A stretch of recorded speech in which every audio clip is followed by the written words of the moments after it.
I began to have a great sense about Israel. Now, this is interesting. If you've followed me for some time, periodically, every now and then I get these early morning visitations from the Lord. I begin to see things, and I say, okay, God, so what is it that you want me to share? I began to see Israel today.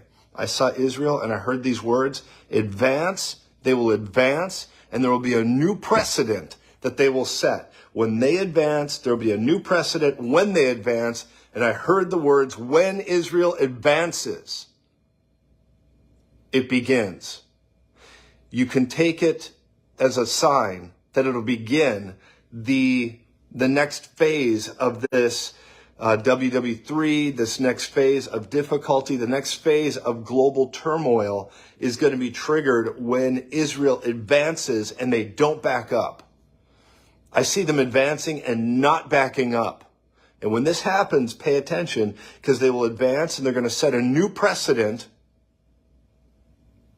and it will begin. Israel was a advancement. It's like they were advancing. So I write these words down. I get up and I start writing them when I see these things. But I saw Israel and I saw them marching. That's the word I didn't share, marching. I saw Israel marching. They're going to advance.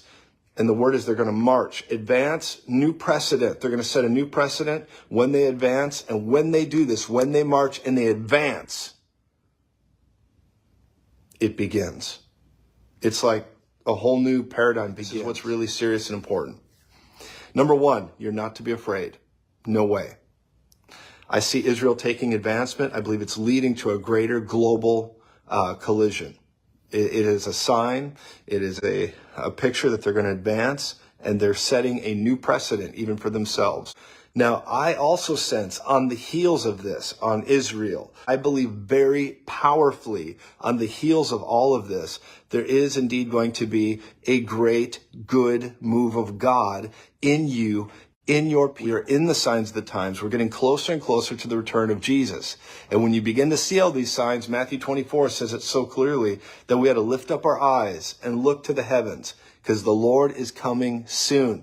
He's coming soon. And more than ever before, I believe that Jesus is Lord and he's returning. And let me say this to you. I don't say this stuff to you prophetically to scare you.